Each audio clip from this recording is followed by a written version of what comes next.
Hello to everyone, कसे आहात सगळे? मी RJ. Priya, radio MPSC Guru spreading the knowledge powered by Spectrum अकॅडमीमध्ये तुम्हा सर्वांचं मनापासून स्वागत करते. विद्यार्थी मित्रांनो, आज आहे 23 जुलै. अर्थातच दिवसाची सुरुवात आपण एक चांगला आणि प्रेरणादायी विचार ऐकून करत असतो. चला तर मग ऐकूया आजचं विचारधन हे सत्र. आज जर संकटात असाल तर प्रयत्न करत राहा. उद्या नक्की सुख येणार आहे, कारण परिस्थितीला बसून राहण्याची मुभा नाही. मग मित्रांनो, प्रयत्न करत राहा, यश नक्कीच मिळेल. चला तर मग जाणून घेऊया आजच्या दिवसाची विशेष गोष्ट काय आहे ते, म्हणजेच आपलं दिनविशेष. या सत्रात आजच्या काय महत्त्वाच्या घटना आहेत, आज कोणत्या विशेष व्यक्तींचे जन्मदिवस आहेत, याचबरोबर स्मृतिदिन आहेत, ते जाणून घेऊया आजच्या दिनविशेष या सत्रात.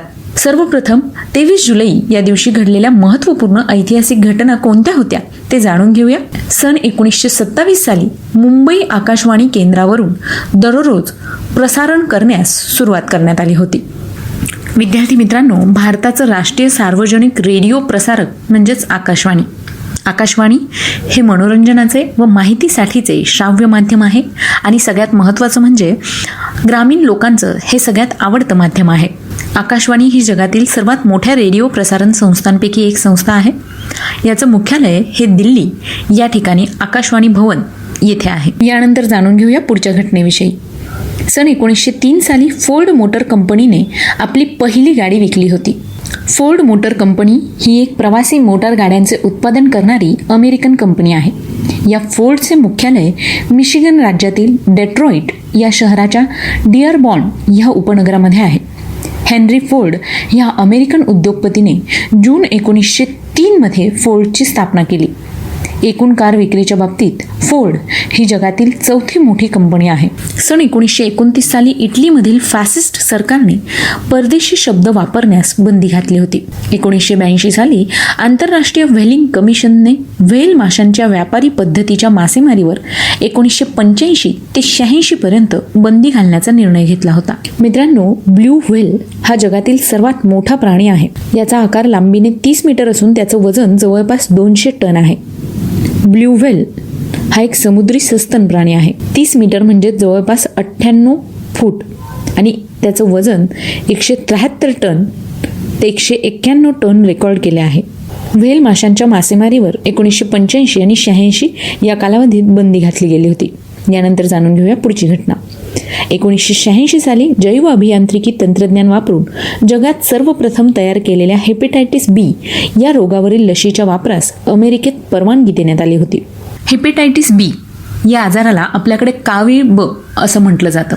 हा एक जीवाणूजन्य आजार आहे. कावीळ ब या विषाणूंमुळे होणारा संसर्गजन्य व यकृताला सूज आणणारा हा आजार असून सुरुवातीला याचं नाव रक्तजल आजार असं होतं. विद्यार्थी मित्रांनो, विश्वातील अंदाजे 1/3 लोकसंख्येला या आजाराचा संसर्ग झालेला आहे व या आजाराचे 350 दशलक्ष वाहक आहेत. या होत्या आजच्या दिवसाच्या काही महत्त्वपूर्ण ऐतिहासिक घटना. यानंतर विद्यार्थी मित्रांनो, आपण अशा काही व्यक्तींविषयी जाणून घेणार आहोत ज्यांचे आज जन्मदिन आहेत.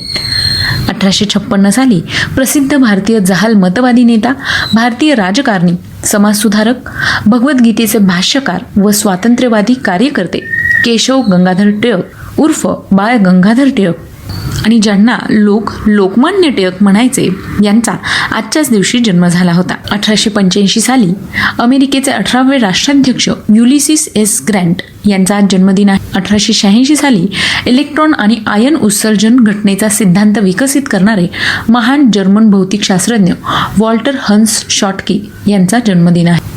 आजच्याच दिवशी सन 1906 साली प्रसिद्ध भारतीय क्रांतिकारक, हिंदुस्थान सोशलिस्ट रिपब्लिकन पार्टीचे संस्थापक चंद्रशेखर आझाद यांचा सुद्धा आज जन्मदिन आहे. विद्यार्थी मित्रांनो, आज आपण त्याच निमित्ताने त्यांच्याविषयी सविस्तर माहिती आपल्या व्यक्तिविशेष या सत्रात जाणून घेणार आहोत. याचबरोबर लोकमान्य टिळक यांच्याविषयी सुद्धा व्यक्तिविशेष या सत्रात सविस्तर माहिती जाणून घेणार आहोत. तेव्हा आमचं व्यक्तिविशेष हे सत्र ऐकायला चुकवू नका. यानंतर जाणून घेऊया आणखी काही विशेष व्यक्तींच्या जन्मदिवसाविषयी. 1917 साली प्रसिद्ध महाराष्ट्रीयन मराठी चित्रपट अभिनेत्री लक्ष्मीबाई यशवंत भिडे उर्फ ताई भिडे यांचा जन्म झाला. सन 1937 साली राजस्थान राज्यातील जयपूरच्या अत्रोली घराण्यातील गायिका धोंडूताई कुलकर्णी यांचा जन्म झाला. सन 1947 साली राष्ट्रीय चित्रपट पुरस्कार सन्मानित प्रसिद्ध भारतीय चित्रपट अभिनेते व मनोचिकित्सक डॉक्टर मोहन आगाशे यांचा जन्म झाला. विद्यार्थी मित्रांनो, तुम्ही जर जैत रे जैत हा चित्रपट बघितला असेल किंवा ऐकून असाल तर या चित्रपटात अगदी महत्त्वाची भूमिका डॉक्टर मोहन आगाशे यांनी केली होती. आजही ते चित्रपटसृष्टीत काम करत आहेत. सन 1976 साली हंगेरी देशातील प्रसिद्ध आंतरराष्ट्रीय बुद्धिबळपटू जुडिथ पोलगर यांचा जन्म झाला. आज या सगळ्या विशेष व्यक्तींचे जन्मदिन आहेत. त्याच निमित्ताने त्यांना रेडिओ MPSC गुरुकडून खूप खूप शुभेच्छा. यानंतर जाणून घेऊया अशा काही व्यक्तींविषयी ज्यांनी इतिहासात उल्लेखनीय कामगिरी केली आहे. आज अशा काही विशेष व्यक्तींचे स्मृतिदिन आहे. जाणून घेऊया त्यांच्याविषयी. 1885 साली अमेरिकेचे माजी 18वे राष्ट्राध्यक्ष युलिसेस सिम्प्सन ग्रांट यांचं निधन झालं.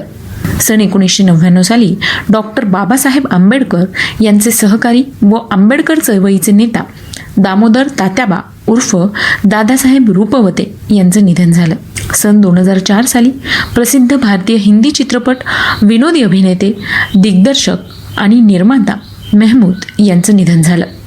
मेहमूद यांनी त्यांच्या कारकिर्दीत 300हून अधिक चित्रपटांमध्ये काम केले. पडोसन, गुमनाम, प्यार की जा, भूत बंगला, बॉम्बे टू गोवा, सबसे बडा रुपैया, पत्थर के सनम, अनोखी अदा, नीला आकाश, नीलकमल आणि कुंवारा बाप इत्यादी त्यांचे प्रमुख चित्रपट होते आणि विशेष म्हणजे हे चित्रपट त्यांचे खूप गाजले.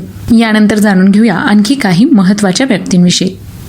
सन 2012 साली भारतीय स्वातंत्र्य चळवळीतील क्रांतिकारक, भारतीय राष्ट्रीय लष्कर अधिकारी आणि आझाद हिंद सरकारमधील झाशी राणी रेजिमेंटच्या कॅप्टन लक्ष्मी सहगल यांचं निधन झालं. लक्ष्मी सहगल यांना भारत सरकारने सन 1998 मध्ये पद्मविभूषण पुरस्काराने सन्मानित केलं होतं. कॅप्टन लक्ष्मी या आझाद हिंद सेनेच्याच झाशी राणी पथकाच्या प्रमुख कॅप्टन होत्या. 1943 ऑक्टोबरमध्ये यांना सुभाषचंद्र बोस यांच्या आझाद हिंद सेनेच्या महिला पथकाचे प्रमुख पद देण्यात आलं होतं. या पथकात त्यावेळी 185 स्त्री सैनिक होत्या आणि हा आकडा नंतर 2000च्या वर पोहोचला. पिस्तूल, बंदूक, मशीन गन्स यांसारखी शस्त्रे वापरण्याचे शिक्षण या स्त्रियांना दिले जाई. सन 2016 साली पद्मविभूषण, पद्मभूषण, पद्मश्री आणि कालिदास सन्मान पुरस्कार सन्मानित प्रसिद्ध भारतीय चित्रकार S.H. रझा यांचं निधन झालं. 2007 मध्ये S.H. रझा यांनी बिंदू हा चित्रनिर्मितीचा आरंभबिंदू मानला आणि त्याला केंद्रस्थानी ठेवून रझा यांनी अनेक चित्रांची रचना केली. विद्यार्थी मित्रांनो, तुम्हाला ऐकून आश्चर्य वाटेल पण 2010 मध्ये त्यांच्या सौराष्ट्र या चित्राने क्रिस्टीस येथे 16 करोड रुपयांना हे चित्र विकलं गेलं होतं. तर मित्रांनो, ही होती आजच्या दिवसाची विशेष गोष्ट, म्हणजेच आजचं दिनविशेष हे सत्र. तुम्हाला आमचं दिनविशेष हे सत्र कसं वाटलं याविषयीचा फीडबॅक तुम्ही आम्हाला ऑडिओ किंवा टेक्स्ट या स्वरूपात पाठवू शकता. त्यासाठीचा आमचा व्हॉट्सअप क्रमांक आहे 8698 म्हणजेच 8698869880. सोबतच तुम्ही आमचं दिनविशेष हे सत्र आमच्या स्पेक्ट्रम अकॅडमी या यूट्यूब चॅनलवर देखील पाहू शकता किंवा ऐकू शकता. आमच्या यूट्यूब चॅनलवर तुम्हाला दिनविशेषची बँकच मिळू शकते, म्हणजे तुम्ही मागच्या काही दिवसांचे, महिन्यांचे दिनविशेषसुद्धा ऐकू शकता. याचबरोबर तुम्ही स्पॉटिफाय म्युझिक ॲप, अँकर FM, गुगल पॉडकास्ट किंवा रेडिओ पब्लिकवर सुद्धा रेडिओ MPSC गुरु पॉडकास्ट ऐकू शकता, केव्हाही, कुठेही आणि कधीही. मित्रांनो, आमचं फेसबुक आणि इंस्टाग्रामला रेडिओ MPSC गुरु आणि स्पेक्ट्रम अकॅडमी हे पेजेससुद्धा लाईक, फॉलो आणि शेअर करायला विसरू नका. तुमच्या प्रतिक्रिया या कमेंट स्वरूपात आम्हाला नक्की पाठवा, म्हणजे त्यामध्ये आम्हाला आवश्यक असल्यास बदल करता येतील. तेव्हा मित्रांनो, आमचा चालता फिरता इंटरनेट रेडिओ तुम्हाला किती आवडतोय ते आम्हाला नक्की कळवा. मी RJ प्रिया तुम्हा सगळ्यांची रजा घेते. पुन्हा भेटूया उद्याच्या दिनविशेष या सत्रात. तोपर्यंत ऐकत रहा radio MPSC Guru, spreading the knowledge, powered by spectrum academy.